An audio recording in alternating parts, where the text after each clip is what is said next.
What happens when a beloved television actor sits down for what should be a simple promotional interview, only to find himself facing a host determined to tear him down? The night Adam Scott appeared on Jimmy Kimmel Live was supposed to be routine.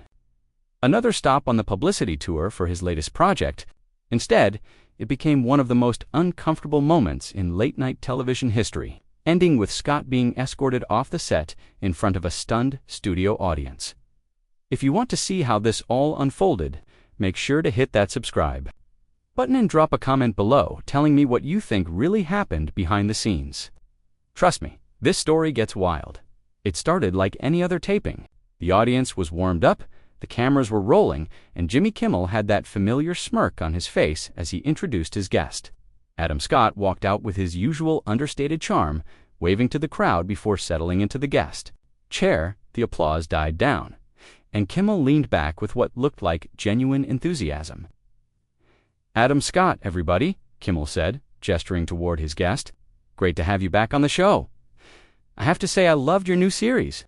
Really compelling stuff." Scott smiled, relaxing slightly. "Thanks, Jimmy.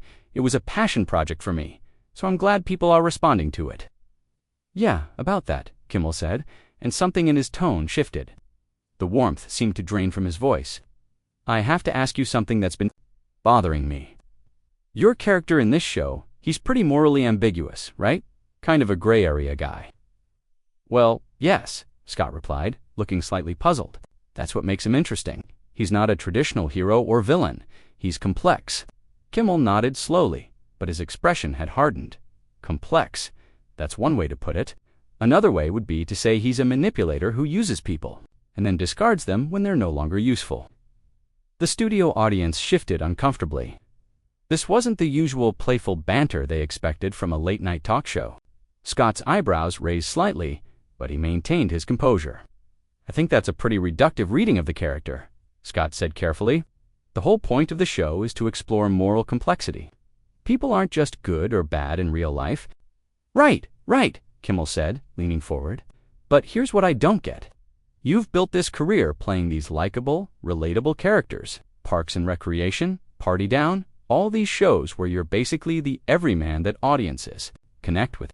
Isn't that just a convenient way to justify bad behavior?" Scott blinked, clearly taken aback by the aggressive line of questioning. "I'm sorry, what exactly are you asking me?" "I'm asking if you think your new show is just an excuse to explore your own darker impulses," Kimmel said bluntly. "From where I'm sitting, it looks like you've gotten tired of playing the nice guy, and now you want to see what it feels like to be the villain." The audience was dead silent now. Even the camera operators seemed to sense that something had gone wrong. Scott sat back in his chair, his jaw tightening slightly. "Jimmy, I think you're conflating me with my character," Scott said, his voice remaining steady despite the obvious tension. "Acting is about exploring different aspects of human nature. That doesn't mean I personally endorse everything my characters do." "Oh, come on," Kimmel said with a dismissive wave. "That's the oldest excuse in the book. Every actor says that when they get called out for taking a questionable role. But the truth is, you chose this project. You chose to executive produce it. You chose to put this morally bankrupt character out into the world." Scott's composure was starting to crack. Morally bankrupt. Have you actually watched the show, or are you just going off whatever talking points your writers gave you? "I've watched it," Kimmel shot back, "and what I saw was a show that tries to make excuses for selfishness and manipulation. Your character lies to his family, betrays his friends, and ruins lives. But we're supposed to feel sorry for him because he had a tough childhood or whatever." "That's not what the show is about at all," Scott said, his voice rising slightly. "It's about the consequences of those actions. It's about how hurt people hurt people. It's about cycles of trauma and trying to break them." Kimmel laughed, but there was no humor in it. Cycles of trauma, right. That's very trendy right now. Isn't it? Everything is trauma. Everyone's a victim. No one's responsible for their own actions anymore. The audience was growing restless. A few people were whispering to each other, and someone near the front was shaking their head disapprovingly. Scott looked around the studio, clearly struggling to understand how the interview had gone so far off the rails. "I'm not sure what you want me to say here, Jimmy," Scott said finally. "You invited me on your show to talk about my work, and now you're attacking me personally for creative choices I made as an artist. I'm not attacking you personally, Kimmel replied, though his tone suggested otherwise. I'm asking you to take responsibility for the content you're putting out there. You have influence, Adam. People look up to you. And when you make a show that glorifies manipulation and selfishness, what message does that send?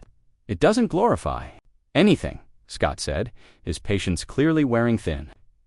It's a cautionary tale. The character faces consequences for his actions. He loses everything that matters to him. Only after 8 episodes of getting away with it, Kimmel countered. 8 episodes of the audience rooting for him to succeed in his schemes. You can't tell me that's not deliberate. Scott stared at Kimmel for a long moment, and when he spoke again, his voice was cold. You know what, Jimmy? I think I know what this is really about. Oh, really? Kimmel said, leaning back with a smug expression. Enlighten me. Scott's demeanor had completely changed. Gone was the polite, accommodating guest. In his place sat someone who looked like he'd finally had enough of being pushed.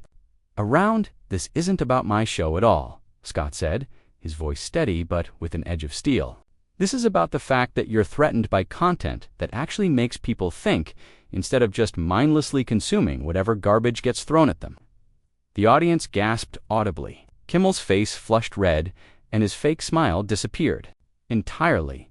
Excuse me, Kimmel said, his voice dangerous. You heard me, Scott replied, not backing down. Your show. This whole format, it's built on keeping people stupid and distracted. You make jokes about politics without actually saying anything meaningful. You mock celebrities without ever taking real risks. And when someone comes along with a project that actually challenges audiences to think critically about moral complexity, you feel threatened. How dare you, Kimmel said, his voice rising.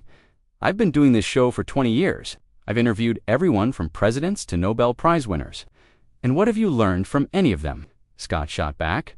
What meaningful conversations have you contributed to the culture? All you do is make the same tired jokes about whoever's trending on social media that week. The studio was electric with tension. The audience didn't know whether to cheer or boo. Some were clearly on Scott's side, nodding along with his points, while others looked shocked at his audacity. You want to talk about responsibility? Scott continued, gaining momentum. Let's talk about the responsibility of having a platform like this. You reach millions of people every night, and what do you do with that influence? You tell them to. By whatever product you're selling, laugh at whoever you're mocking, and never question anything deeper than what celebrity wore what dress to what event. Kimmel was fully on the defensive now, his usual smooth composure completely shattered. My show entertains people. It gives them a break from their problems. Not everything has to be some pretentious art house meditation on the human condition. No, but something should be, Scott replied. And when someone tries to create that something, you tear it down because it makes you uncomfortable, because it reminds you that you've spent 2 decades contributing nothing of value to the cultural conversation. Nothing of value. Kimmel's voice cracked slightly. I've raised money for charity. I've given unknown comedians their first television appearances. I've provided a platform for important discussions. Have you, though? Scott asked, his tone almost pitying now. Or have you just created the illusion of importance while keeping everything safely superficial? When was the last time you asked a guest a question that actually mattered? When was the last time you used your platform to challenge your audience? Instead of just validating their existing beliefs, the cameras kept rolling, capturing every moment of Kimmel's mounting frustration. His hands were clenched into fists on his desk, and his jaw was working like he was chewing on words he couldn't quite spit out. You know what your problem is, Adam? Kimmel finally said. You think you're better than everyone else? You think, because you make some dark, twisted television show that 12 people watch, that makes you an artist. But you're not an artist. You're just another actor with delusions of grandeur. 12 people. Scott laughed, but it wasn't a pleasant sound.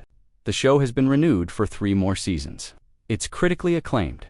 It started conversations about mental health, family dynamics, and moral responsibility. What has your show accomplished lately, besides making people dumber? My show makes people happy, Kimmel snapped. Maybe you should try it sometime instead of wallowing in whatever psychological dysfunction you're calling entertainment. Psychological dysfunction, Scott repeated, his voice dangerously quiet. Is that what you call it when someone tries to create something meaningful? When someone tries to explore the actual complexity of human experience, instead of reducing everything to punchlines and product placement, the audience was completely silent now, watching this car crash unfold in real time. Even the band members were staring, their instruments forgotten. "You want to know what I think?" Scott continued, his voice gaining strength. "I think you're terrified. Terrified that audiences are getting smarter, that they're starting to demand more from their entertainment. And you know that when they do, there won't be a place for whatever this is anymore." He gestured around the studio with obvious disdain.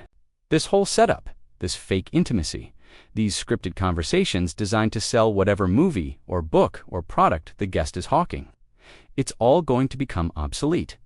And you know it. Kimmel was breathing heavily now, his face red with rage. "Get out," he said quietly. "What?" I said. "Get out," Kimmel repeated, louder this time. "Get off my stage. Get out of my studio." Scott smiled, but it wasn't a friendly expression. "With pleasure. But first, let me say something to your audience."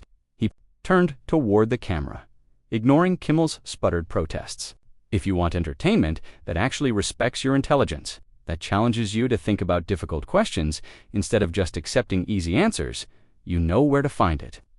And if you're tired of being talked down to by people who think their job is to keep you distracted and compliant, maybe it's time to demand better." "Security," Kimmel shouted, his voice cracking with fury. But Scott wasn't finished. He stood up slowly, straightening his jacket with deliberate calm. While chaos erupted around him, 2 security guards were already moving toward the stage area, but Scott held up a hand to stop them. "Don't worry," he said calmly. "I'm leaving. But Jimmy, before I go, I want to thank you." Kimmel looked confused, his anger momentarily replaced by bewilderment. "Thank me?" "Absolutely," Scott replied, his voice dripping with false sincerity. "You've just proven every point I was trying to make about the intellectual bankruptcy of this format. You invited me here to promote my work, then spent the entire interview attacking it because it threatens your worldview. And when I defended it with actual arguments, you had me thrown out rather than engage with the ideas." The audience was murmuring now, some people clearly agreeing with Scott's assessment.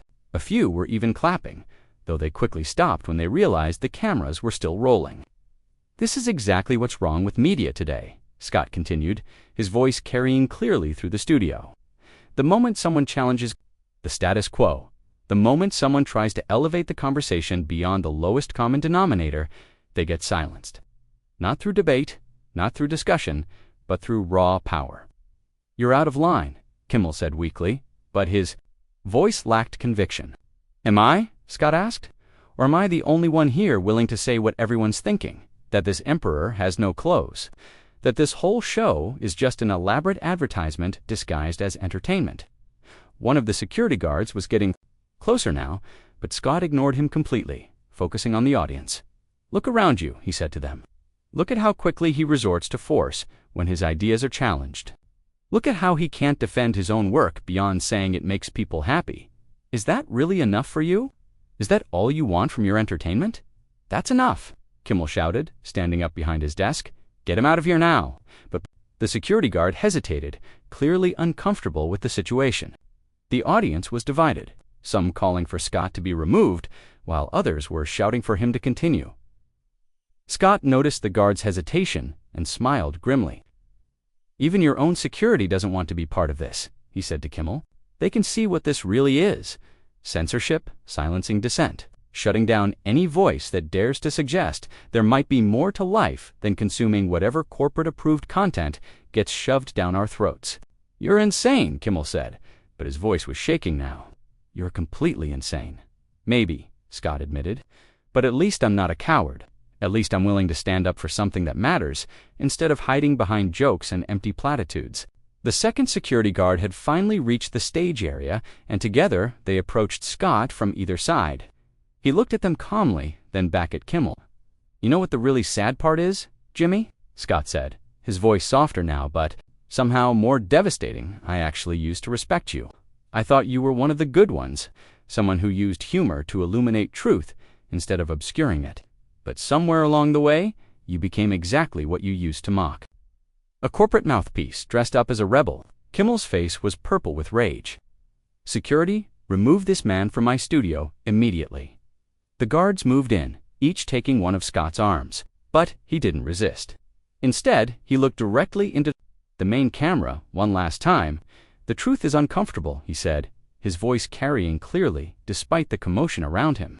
"It's messy and complicated, and it doesn't fit into neat little segments between commercials.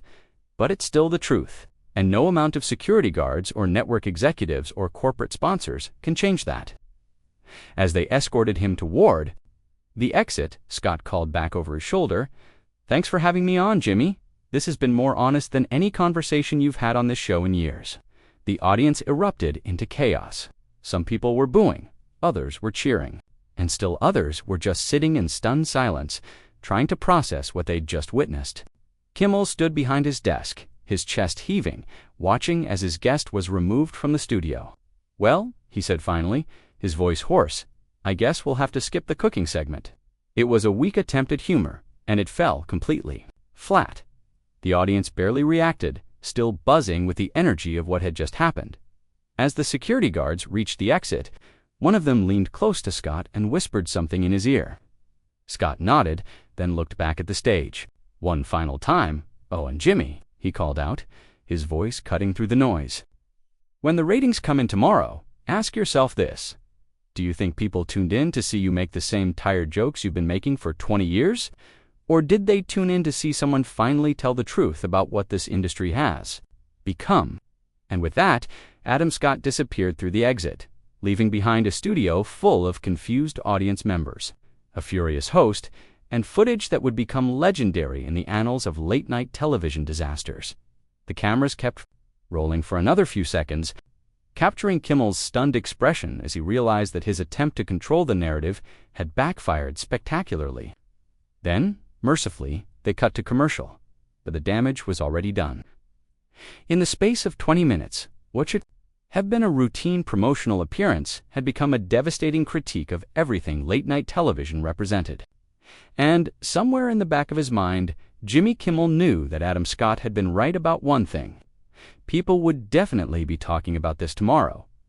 So what do you think really happened behind the scenes that night? Was this all a publicity stunt, or did Adam Scott genuinely snap under the pressure of a hostile interview? Drop your theories in the comments below. And don't forget to hit that subscribe button for more stories from the dark side of Hollywood.